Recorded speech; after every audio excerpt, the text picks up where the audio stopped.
kwa hili sipo upande wako kabisa. Mimi nipo upande wa Sasha. Sikia, mimi ni mchungaji mwema sana kwa Sasha. Nitamtetea, nitampigania, nitamlinda kinyume na hizi hila zako. Sitakubali angamie. Jua tu kwamba wewe ukija kwa magari na farasi, mimi nitakuja kwako kwa jina la Bwana majeshi. Alafu tutaona kipi kitashinda.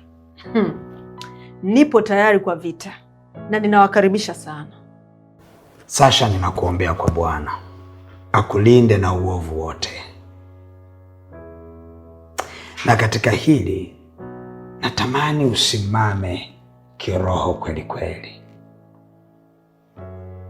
Okay. Sandra ni mke wangu, lakini katika hili sipo upande wake, nipo upande wako, kwa maana najua umebebeshwa mzigo ambao sio wa kwako, na kwa hakika yake hili umeonewa, tena umeonewa sana.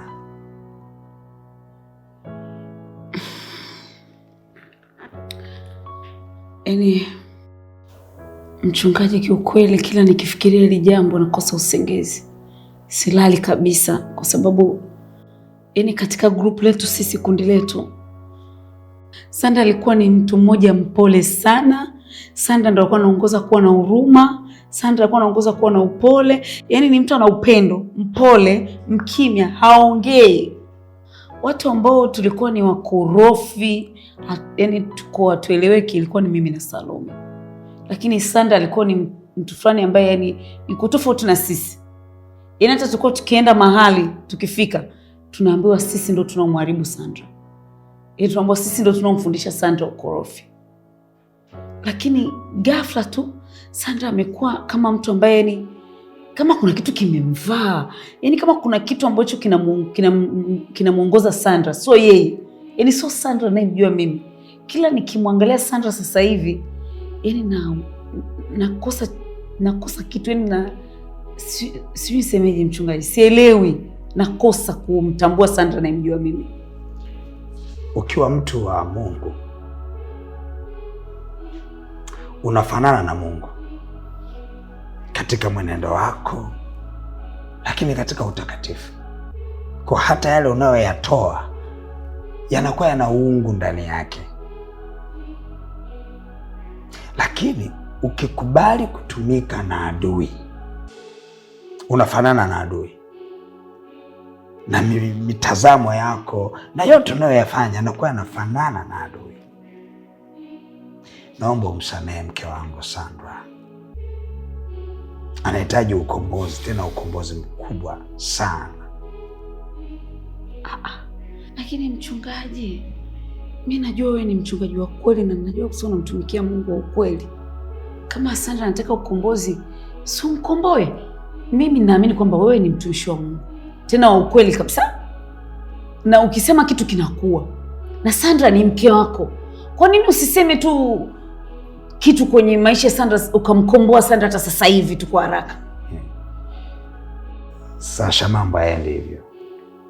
Katika utendaji kazi wa mambo ya rohoni tunaenda kwa ufunuo. Hata mimi natamani akombolewe leo, lakini bado sijapata ufunuo wa namna gani ya kumkomboa Sandra. Unajua, endapo ukitaka kung'ang'aniza nje ya kufunuliwa na Bwana, tayari utakuwa unatembea kwenye hisia na huwezi ukamwona Mungu katika tukio hilo. Ninaendelea kumwomba Mungu, na hii kitu inanipa aibu kubwa sana katika utumishi wangu, lakini najipa moyo ya kwamba Mungu ni mwaminifu. Amen. Amen. Mchungaji, mimi kiukweli nakuonea huruma sana. Yaani natamani kutoka moyoni wangu nikusaidie. lakini nashindwa nikusaidieje kwa sababu mimi mwenyewe bado mdogo, hata kuomba bado sijui vizuri, hata hizo mbinu za kiroho unazosema wewe mimi sizijui. Kwa hiyo ni msaada mkubwa mimi, labda nilikuwa nakwambia tu mchungaji pole. Asante sana, lakini usinionee huruma mimi, bali jionee huruma wewe na mapito magumu unayoyapitia kupitia mke wangu Sandra. Hii kitu mimi naniumiza na kunisumbua, inaleta dosari katika utumishi wangu. Ni kama vile ninang'ang'ana kutoa kibanzi kwenye jicho la mwenzangu, wakati kwenye jicho langu kuna boriti. Lakini najipa moyo zaidi ya kwamba Mungu hajawahi kaa kimya. Amen. Yeah. Amina. Jambo la muhimu sana nina kusihi, usilitafakari jambo hili lisije likabeba sura nyingine katika moyo wako. Unajua hakuna kitu kibaya kama tafakari. Unaweza kuwa unatafakari, mtu tu akaja akakwambia hapa pana mtu, na wakati hapana mtu. Lakini ukikaa na kuanza kutafakari ya kwamba labda pana mto, unaanza kuona mto na wakati hapana mto. Nikiongea hivi najua unanielewa. Nakuelewa sana. Ninaomba uyapuuzie maneno yote na hisia zote alizonazo Sandra juu yetu, na tena zikimbie, kaa nazo mbali. Nimekuelewa sana mchungaji. Mimi ni baba yako wa kiroho, ni mlezi wa roho yako, ni mchungaji wa maisha yako ya rohoni. Mengine yanayojiri kutoka hapo yatoka kwa yule mwovu, tuyapuuzie na kuyakimbia kabisa, asiingie ndani ya moyo wako.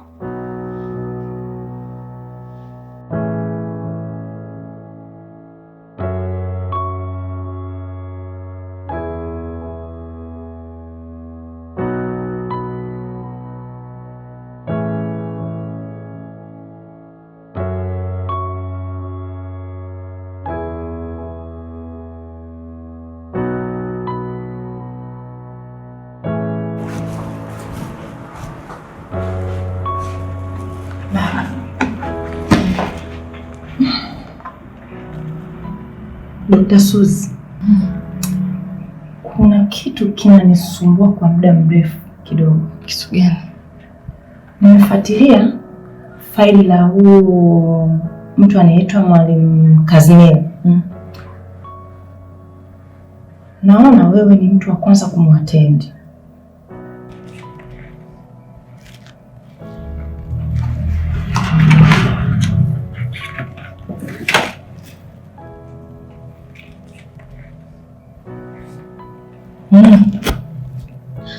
Namjua huyu mtu, alikuja hapa kupimwa na ni victim.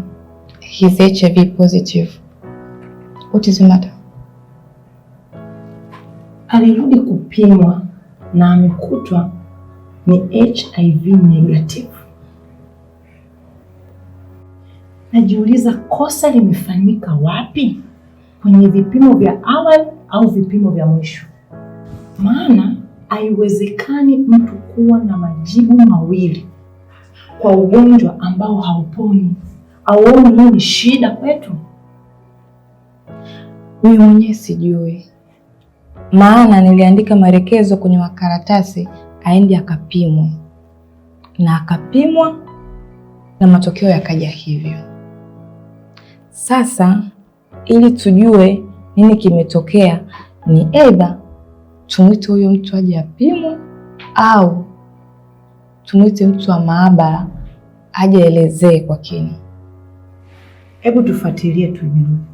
Mtu wa maabara aliyempima siku ya mwanzo ni nani na aliyempima siku ya pili ni nani.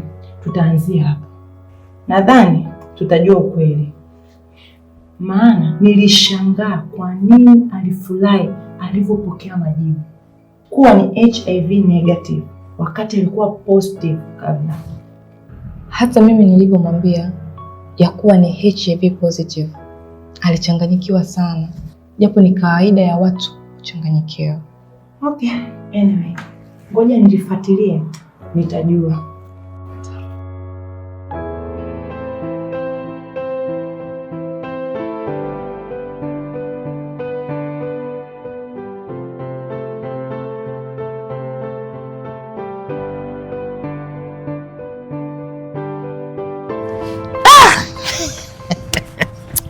Kinjo, acha tu.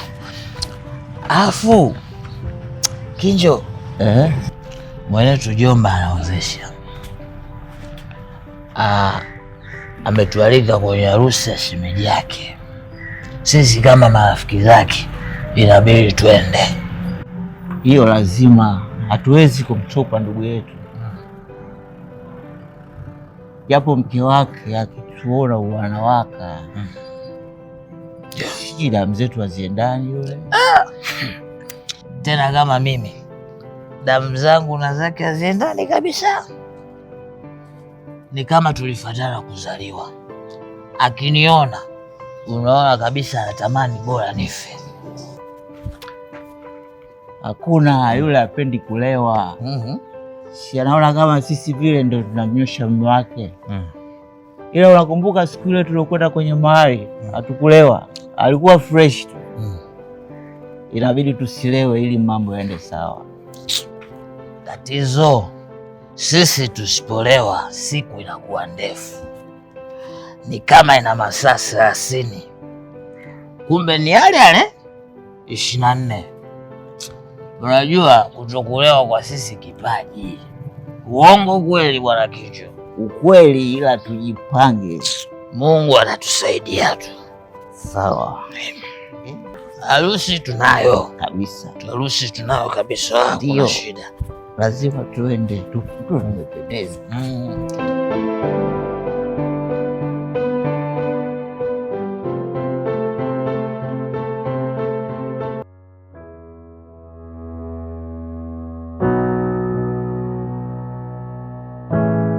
Nzuri, karibu. Karibu daktari. Asante. Lea, wewe ndiye uliyemwatendi huyu mgonjwa anayeitwa Mwalimu Kazimiri? Ndiyo, ni mimi. Nilimpima vipimo vyote vya mwanzo na vya pili.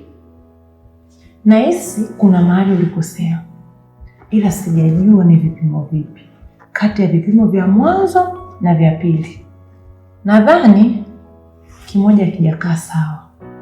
Haiwezekani mtu aliyekuwa positive awe HIV negative. Nimehakiki tena zaidi ya mara moja. Labda nikwambie kwa nini nina uhakika. Yule kaka ni mwimbaji mzuri sana kanisani na ni mwalimu mzuri sana wa muziki kama lilivyo jina lake. Japo mimi hanijui, ila nimekuwa mara moja naenda kanisani kwao. Siku aliyokuja kupima niliumia sana kuona yuko HIV positive. Na nilimpima mara 4 ili kuhakiki na akawa yuko positive. Na hii ilinitesa sana. Kwa nini shetani amefanya hivi kwa mtumishi wa Mungu na ni kijana ambaye hajaoa? Sikutaka kumuonesha kwa kiwango gani nimeumia. Maana yeye hanijui, ila mimi namjua vyema sana. Na hii ni kutokana na umahiri wake kwenye uimbaji. Siku aliyokuja kupima mara ya pili, yani namshukuru Mungu, nilikuwa tena kwenye zamu na nikampima nikamkuta HIV negative. Ukweli ni kwamba yule amepona HIV, na nilivyomfuatilia kumbe aliombewa sana na mchungaji na kupewa maelekezo. Sasa sijajua ni maelekezo gani, ila nilisikia aliambiwa afuate maelekezo. Ni maelekezo gani hayo ambayo sisi madaktari tusiyajua akayajua mchungaji? Itakuwa ni maelekezo ya kiroho. Si unajua mchungaji wake ni moto sana. amekuwa akiwasaidia watu wengi sana wenye jambo hili la HIV. Nalijua hili tu ambalo limepita mkononi mwangu.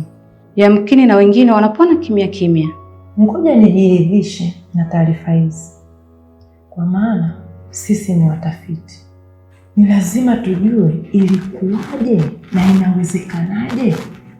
Mimi nilimwatendi, lakini sikujua kama huko nyuma alikuja kupima tena na akakutwa ameathirika.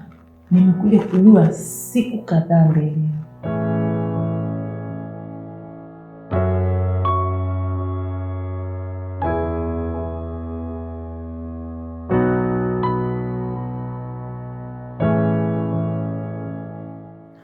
Lea ndiye aliyemwatendi Mwalimu Kazimiri, na amesema alihakiki zaidi ya mara moja, na alifanya hivyo alivyogundua yuko positive, na alihakiki mara 4, na pia alifanya hivyo alivyogundua yuko negative.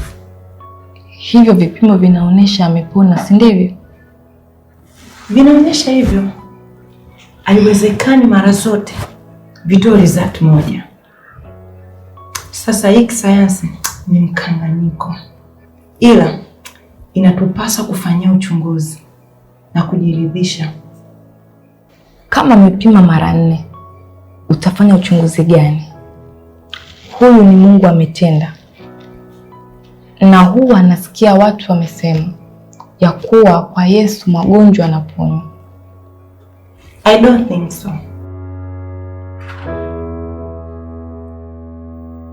Nahitaji nguvu zaidi kuweza kushinda vita hii ya mke wangu, maana vita ilikuwa ndani, sasa inatoka nje. Aibu yake ni kubwa sana. Naomba Mungu iishie kwa Sasha, isifike kanisani, maana itakuwa mbaya sana. Nahitaji ufunuo mkubwa sana juu ya kuenenda katika hili, ila najua jambo moja. Biblia inasema katika kitabu cha Wakorinto wa kwanza sura ya 10 na mstari wa 13, jaribu halikuwapata ninyi isipokuwa iliyo kawaida ya wanadamu, ila Mungu ni mwaminifu, ambaye hata waacha mjaribiwe kupita mwezavyo, lakini pamoja na lile jaribu atafanya na mlango wa kutokea, ili muweze kustahimili.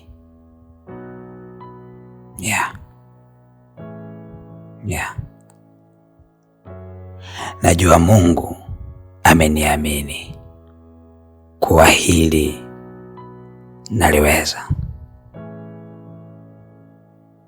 na hakika yake naliweza,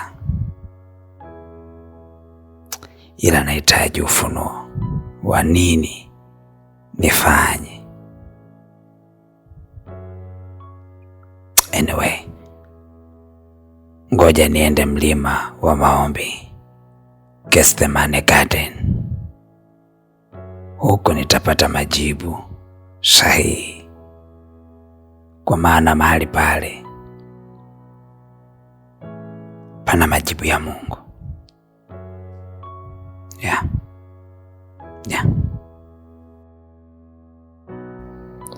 Kwamba ni Mungu ndiye anaponya, sina hakika. La sivyo watu wote wangekuwa wanaponywa HIV, maana si wanaenda tu na kupona. Hii ni lazima nilifuatilie, nijue ni nini. Kama ni Mungu, mbona hata mimi nina ajenda zangu za kupeleka kwake. Lakini siku hizi mambo ni mengi sana, huwezi jua.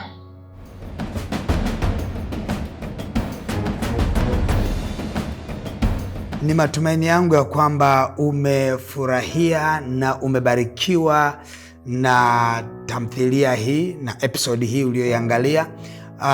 Endapo ungetamani kusapoti huduma hii ili iendelee kufanya kazi nzuri na kuendelea kufanya filamu nzuri, unaweza ukasapoti huduma hii ikawa ni sadaka yako. Utaiachilia hiyo sadaka kwenye hiyo account namba yetu ya Holy Movies, nasi tutaipokea kwa moyo wa shukrani na tutamtukuza Mungu kwa ajili yako. Amen. Naitwa Pastor Miamba.